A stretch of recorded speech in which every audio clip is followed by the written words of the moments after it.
me, Karunya Rao, and I welcome you all to Moneycontrol and Refinitiv present Headwinds and Tailwinds Navigating the Indian Financial Markets. The topic of discussion today is enhancing wealth management with digital transformation. And on this webinar, we will explore how wealth managers can meet evolving expectations of their clients and capture the growing market of active investors with hyper-personalisation, updated information on taxation and governance, and our newer asset classes like cryptocurrency. Now, the experts joining us today will highlight how data-backed insights can manage as well as maximize wealth.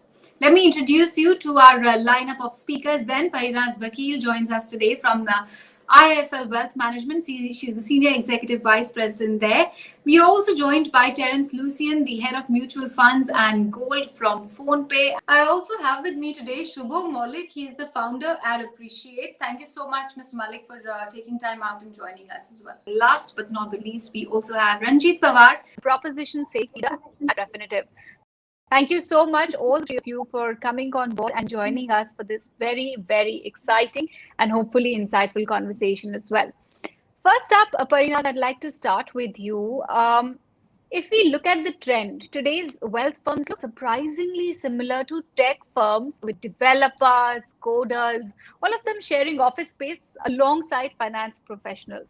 Would you like to share your firm's technology as well as digital journey with the audience? How have things panned out, and has COVID perhaps expedited that shift? Hi, and this is so nice to be here. And I think you've hit the nail right on the head as we start about. Absolutely. The fact is today that everybody is looking at their businesses with a technology lens, including us as traditional wealth managers. Wealth management as an industry has seen so many changes, particularly over the last 3 to 5 years. And that has only been exacerbated by COVID, right? With the whole push to digital.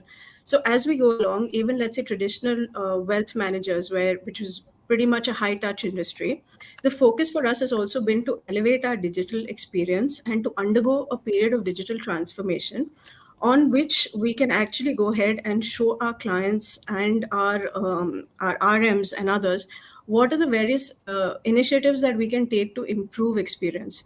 I think today the experience basically has to be technology-led, even in a high-touch business as traditional wealth management. Shubha, can you share your firm's journey when it comes to technology and digital transition as well? How has it been with your audiences? Sure. It's a pretty interesting question. I think as finance evolves, I think you're going to see the number of programmers and data scientists increase in the space. From Appreciate's perspective, we are fundamentally a technology-first company because a lot of our financial analysis happens through AI and algos. And so, of course, we have financial advisors as well to provide a human touch. But I think increasingly what you're seeing is in a world where you're wanting to personalize and really customize recommendations, what you need is hard data, and that hard data needs to be crunched. And so the role of programmers, software professionals, data scientists is pretty critical. And for us, they form the bulk of the company. And I think as you see financial services going to a place where digital is primary, you're going to see a lot more of this. To give you an example, I think we are currently at a place where e-commerce was roughly 20 years ago, and retail was roughly 20 years ago. And you've seen what's happened in the retail space, so that's going to happen in financial services and wealth as well. So, Mr. Pawar, coming to you, can you tell us how important have data tools and sets and workflow solutions become when it comes to wealth advisory? And what kind of benefits can one expect, can one see after using them? Sure. Thank you, Karunya, and thank you for inviting me on your show. It's a very good question, and I think it comes at absolutely the right time because two things, have primarily changed. I think one is that fintechs are leading the business model. They are no longer just, a type of business or a type of, business operating model. It's the entire business model within fintech, within, the wealth industry particularly, has been revolutionized by fintechs. And they are the kind of disruptors, who are not just bringing a more commercially attractive offering to their customers, but also adding customer experience and convenience. I think these are two things that all of us, as customers, value tremendously in all the new apps or all the new, solutions that we are using today. And I think that's where data as well as workflow, comes in as a very important component. So talking of, just the wealth industry, I mean, I have Terence on the call, and, he will also probably validate that how much it means in terms of, just differentiation today. I think even Parinas, would validate that today to differentiate in this industry, while business models, are evolving, and it's very difficult to find a new business model, every month or every next quarter, because that's literally how fast, the industry is growing. I think technology, data, and workflow solutions are what really have begun to differentiate. So just talking about, Refinitiv and how it's supporting its customers, for example, I got off the call today only with a customer who was talking exactly about differentiating against, their closest competitor. And the one thing they were interested in knowing is how could data and research tools actually play a role. So, for example, what we have introduced to the market are market psych indices. So these are completely new content sets. You may even call them alternative content sets, where we are able to map the human psyche across 30 to 40 different kinds of emotions and build indices out of them, and then correlate them to stocks or to index, or to a particular country or particular region, commodities. So all the asset classes as well as geographies.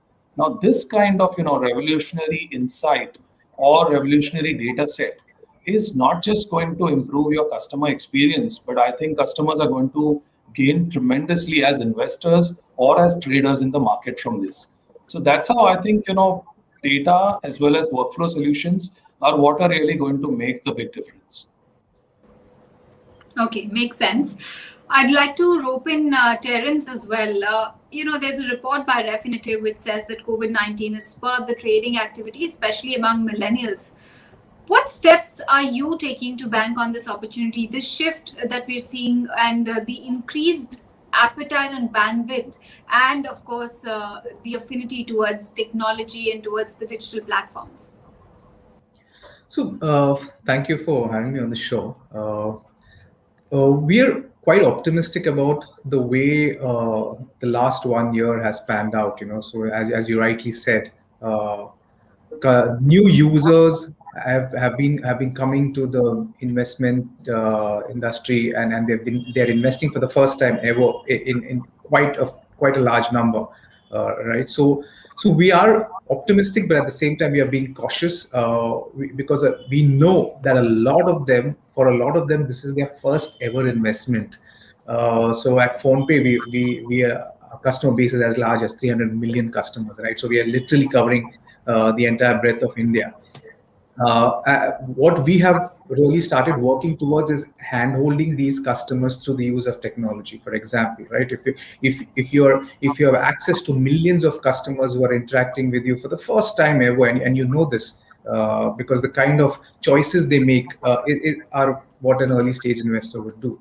So we are using technology to educate the customer. We're seeing a lot of activity in terms of customers from smaller towns and cities who perhaps before this never had access to any investment product, right? Because there was no investment advisor.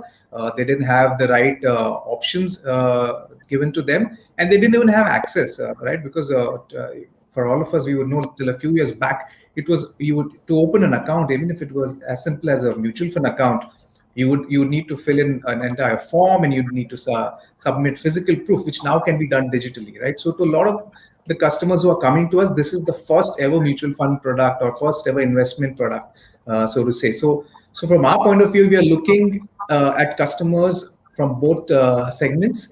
Definitely the new to investment customers, and also a lot of customers who are already investing and are now looking for better and more options to manage and grow their money.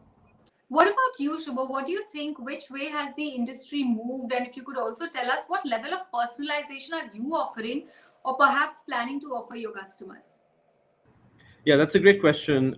Look, setting goals is extremely important, and obviously, every wealth app should enable that.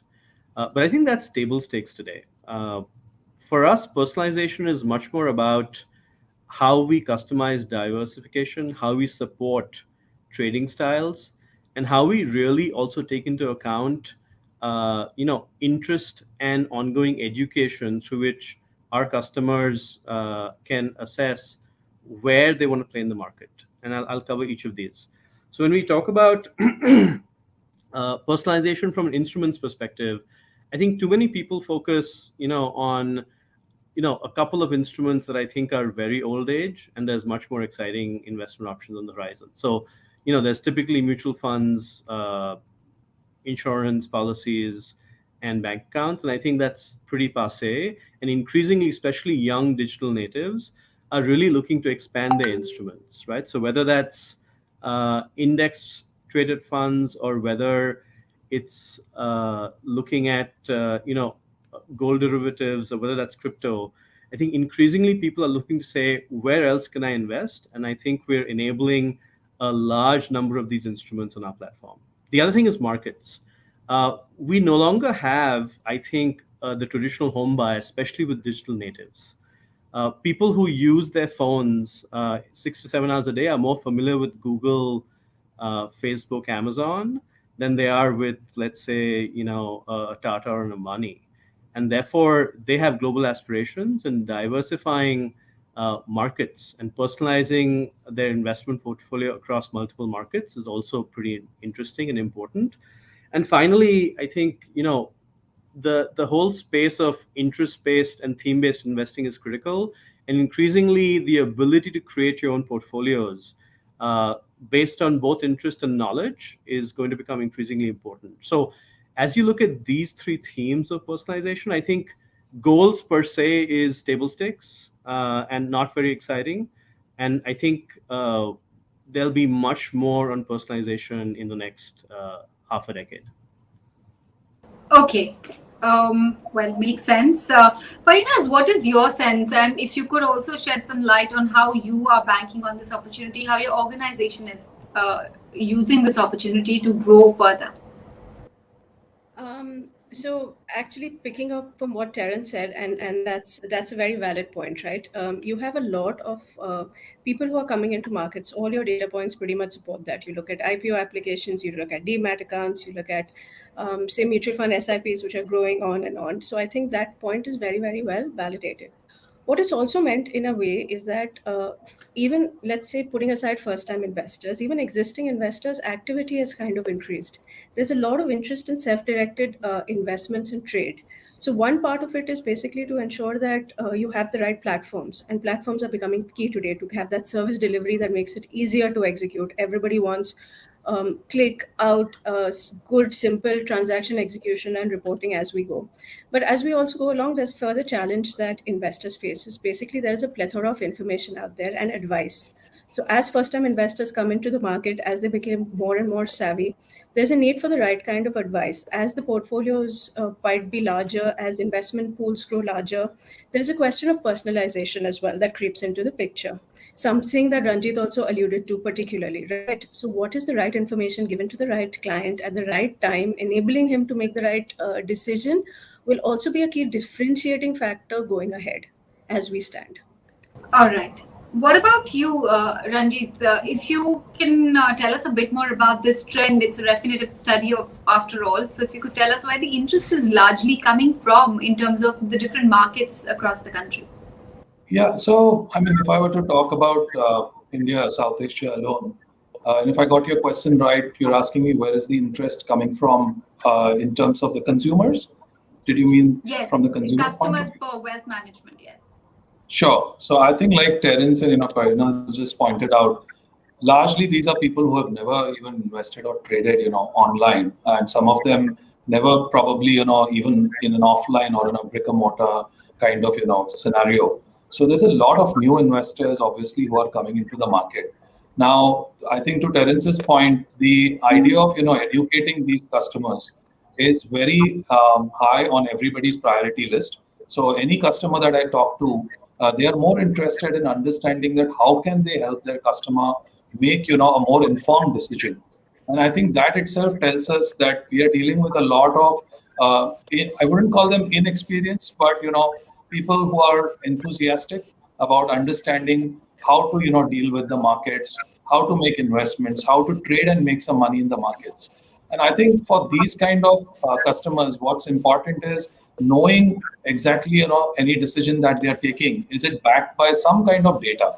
So gone are the days where you picked up the phone and spoke to somebody and took a decision. I think today the kind of information and data that is available on most of these platforms is just tremendous, and it's also at the same time very personalized. So to Parinaz's point of personalization, I think a lot of these new customers who are coming in are also expecting that personalization to be there. So while tier 2, tier 3 cities are getting added, I think mobility is one of the biggest factors. So making sure that all of your data, all of your tools are ready for mobile, I think is very essential, because that's where your biggest customer base is today coming in from. And I think they'll mature with time as they kind of gain experience in these markets. But that also presents a challenge, I think, to Terence, to Parinas, to kind of keep up with the pace of these new investors. Right. What about you, Shubha? What do you think are the new trends in the wealth space? Yeah, so before I answer the question you asked, let me perhaps rephrase the question, which is, I think what's even more important than new trends is the question about what trends are being intensified. And there are two things worth calling out.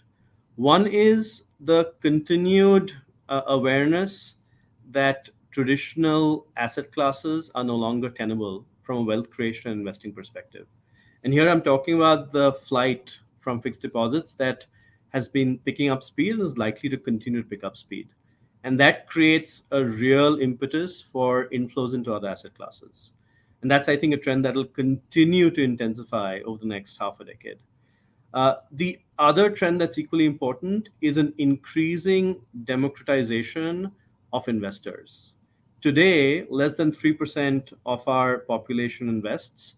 And if you look at recent IPOs of largely popular services that are coming to the market, like Zomato, they're bringing a lot of new investors. So there's an increasing democratization of investing and wealth focus.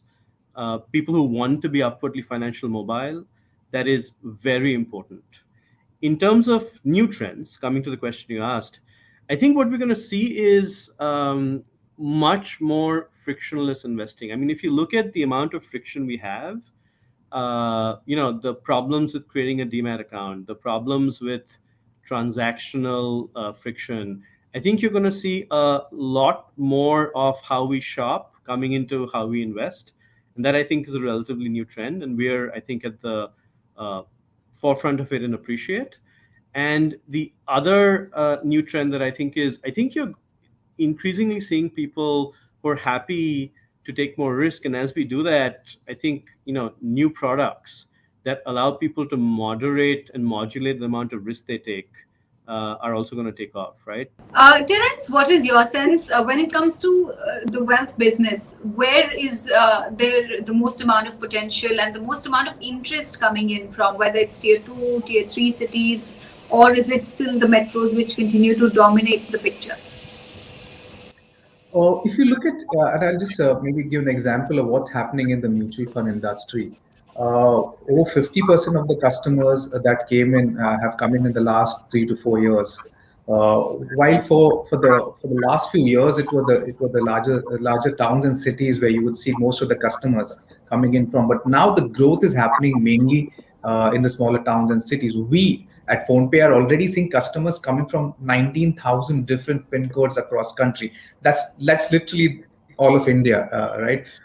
We recently put out a study on some of the trends that we are seeing, and customers are coming from smaller cities and investing as much as what those in the larger cities were investing. So to answer your question, the growth is definitely happening in the smaller towns and cities. The customers from larger towns continue to come in, but most of the new customers are coming in from the smaller places.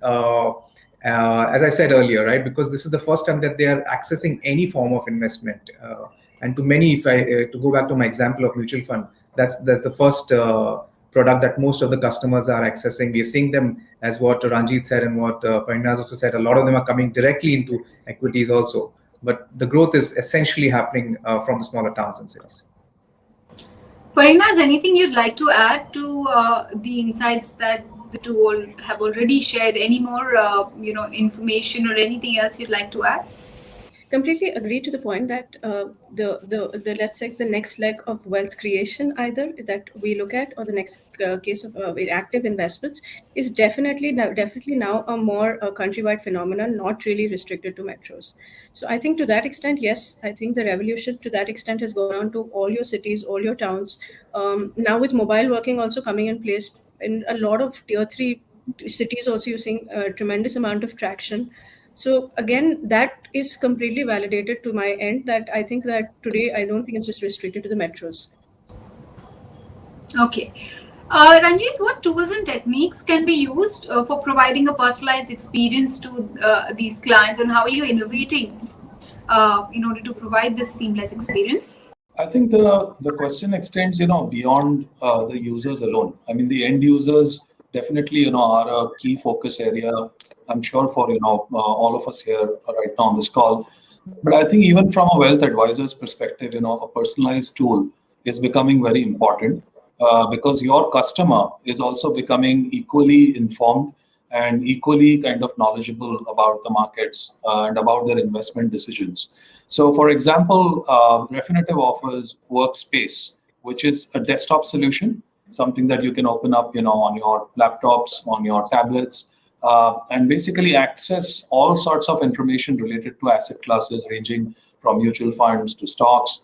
Now, that actually helps your wealth advisor also give out information or advice to your customer in a very personalized way. So you can actually design workflows, you can design frameworks on these kind of tools by your customer segment. So if you're dealing with an ultra HNI customer or an HNI customer, you're going to have a need of very different kind of information, analytics, and insights. Whereas, if you're dealing with a new entrant into the market, you're going to have to deal with very different sorts of information or questions that are going to come from your customers. So one is personalization also needs to happen at the wealth advisor end, and then of course at the user end. And I think at the user end today, every platform is creating some sort of personalization or the other. So for example, building stock screeners is one of the things that helps a lot of your end users make some decisions in a very informed manner. And where do they get these stock screeners from? Again, it goes back to the point of data. So unless you have the right kind of data available, you cannot slice and dice it into a very personalized offering for your end user. So stock screeners are definitely one example. The example that I took before, which is leading indicators. So until now, people have acted mostly on lagging indicators. Lagging indicators are basically your tweets or news articles or something that you read on a blog post. But how do you provide them with leading indicators? And leading indicators would mean that someone at the back end, someone like Refinitiv, for example, has to aggregate all the activity that's happening in chat rooms, on news portals, in social media, and present to you an index of sorts of this activity, of this sentiment. Now that again will help you to offer more personalization. So if an end user is interested in a certain kind of stocks or certain kind of funds, for example, now ESG is a big topic. How do you help your customer navigate, the number of ESG funds that are coming out in the market? So how do you help them make a decision? I think personalization goes today hand in hand with decision making and not only customer experience. So I think it does hold a lot of value, and I think today most platform providers are therefore very keen to provide personalization. Okay, well, makes sense. Robo advisory is always a very contentious topic when it comes to panel discussions like this, when it comes to talking about wealth. What is your sense? Do you see this becoming a reality anytime soon in India? Look, at Appreciate, we believe that any individual has a number of different investment needs. So it's not like there are people who only want to do or work with robo advisors and want no human interaction. And it isn't that people only want human interaction. So it's, horses for courses. And I appreciate, we fundamentally believe that robo advising will have a central role to play in India going forward, and we are betting on it. But at the same time, we think, the human touch is equally important, and the ability to really use humans to drive financial education understanding that then improves the way people invest and choose the right products for themselves is equally important. So it's not a black or white answer. I think they can coexist, and it depends on how you use them. And I'd appreciate, I think we believe we have a pretty exciting roadmap ahead of leveraging both. Parina's cryptocurrencies, ESG funds, etc. Are they attracting investor interest at this point in time? If you could share some view there, and how are you tapping into such opportunities, creating new revenue streams and adding new asset classes as well? How are the trends playing out? Absolutely. Just to take off on what Ranjit talked about previously, right? A lot of the fintech disruption has happened in two particular areas. One is, let's say, direct equities or stock portfolios and mutual funds. As you go higher up the chain, our clients are also faced with, say, multi-asset class portfolios, which have, let's say, slightly more complex investments across, say, debt, equities, commodities, many other factors. So that the challenge of personalization becomes even more critical as the complexity of your portfolio increases. Another area that, to touch upon your question, Karuna, you said that what is a new area of interest, and you touched upon, let's say, ESG investing. And I think ESG is now coming into India in a big way. These are questions that people are already looking at, and they want to be a little more socially responsible. So I think ESG investing, impact investing, definitely one area that people are actually looking at. Cryptocurrencies, I think I don't need to say too much on it. It's already one of those areas that everybody is talking about it at every point of time that you see. So definitely towards an extent that everybody will start to have some level of some coverage on cryptocurrencies as we go ahead. But again, this is a very fast evolving and changing environment. Execution needs to be looked at, governance needs to be looked at, your taxation needs to be looked at, with a whole host of other issues, but pretty much it's here to stay.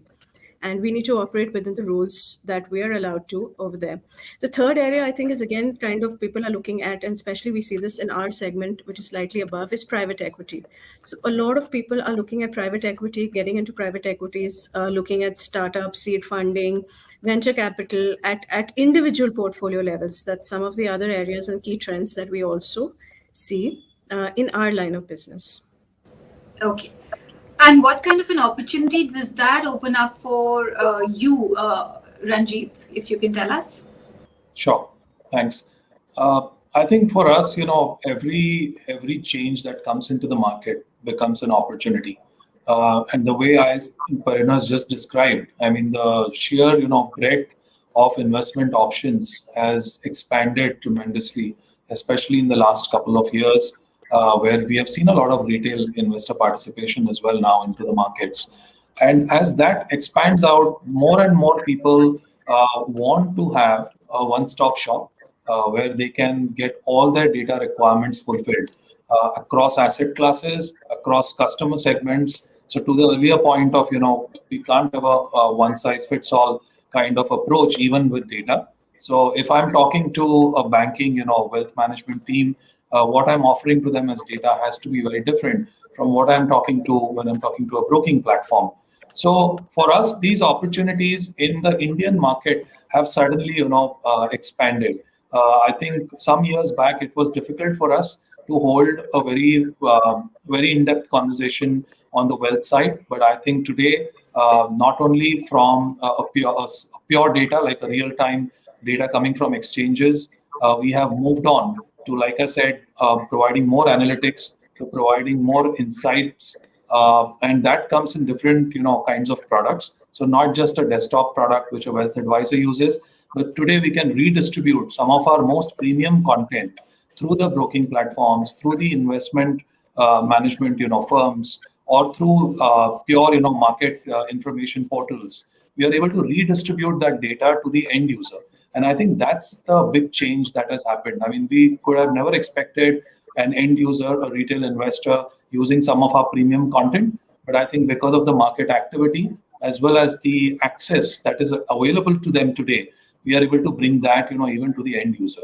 So definitely our opportunities have multiplied over the last couple of years, particularly I would say.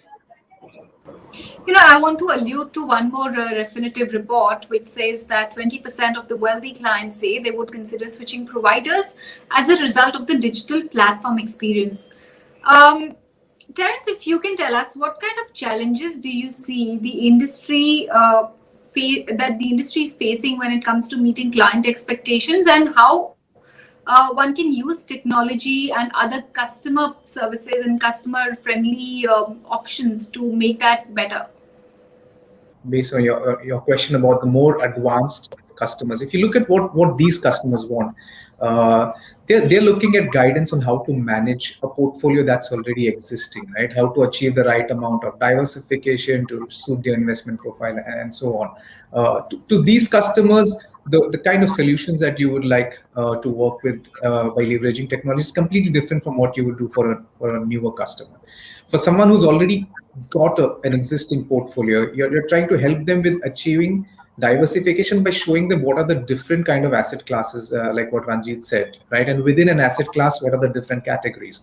For example, we are seeing a lot of existing customers who are now showing interest toward international funds, right? So this is something which was not happening maybe a few years ago, right? So helping these customers understand where they have already invested their money, how that is doing, helping them understand different asset classes, and within asset classes, different categories where they can actually grow their money and maybe diversify their risk, if I were to say. That's something that we're looking at. And so if you look at it from a digital point of view, the real challenge lies in trying to identify the customer's need, right? Not every existing investor is the same, right?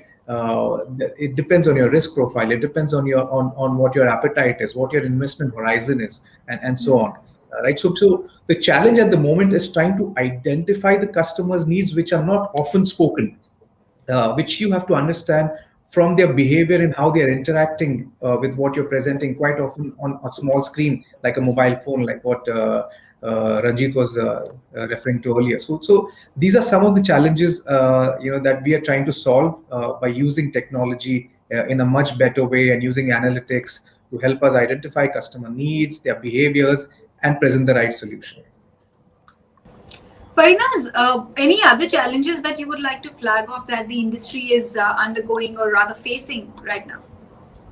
Especially now that these are wealthier clients, more involved clients with bigger expectations and demands. In terms of challenges, it's two things, right? I think as wealth management evolves, there will be a whole host of offerings out there in the wealth management space. Your competitive edge that you have will need to be retained.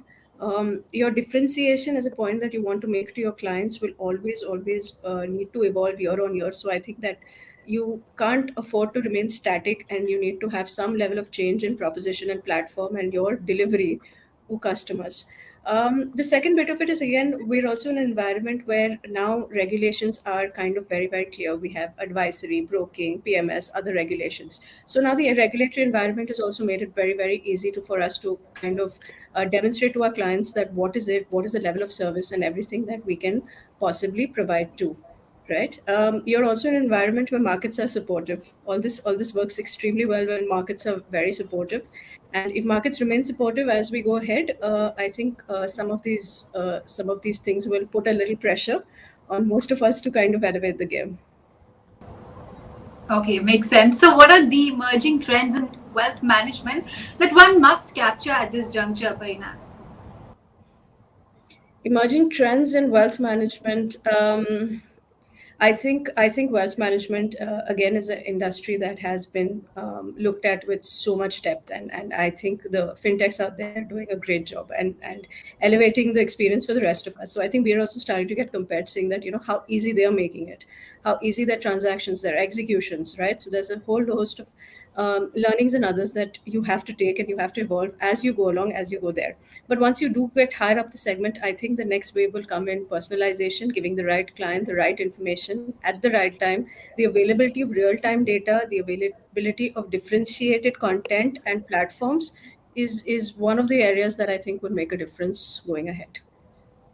And Terence, how about you? Big trends that you think will really stand out going forward, or really sort of take over or grow meaningfully? I'd like to add to what Parina said here. So if you look at the challenges or the opportunities, so to say, right?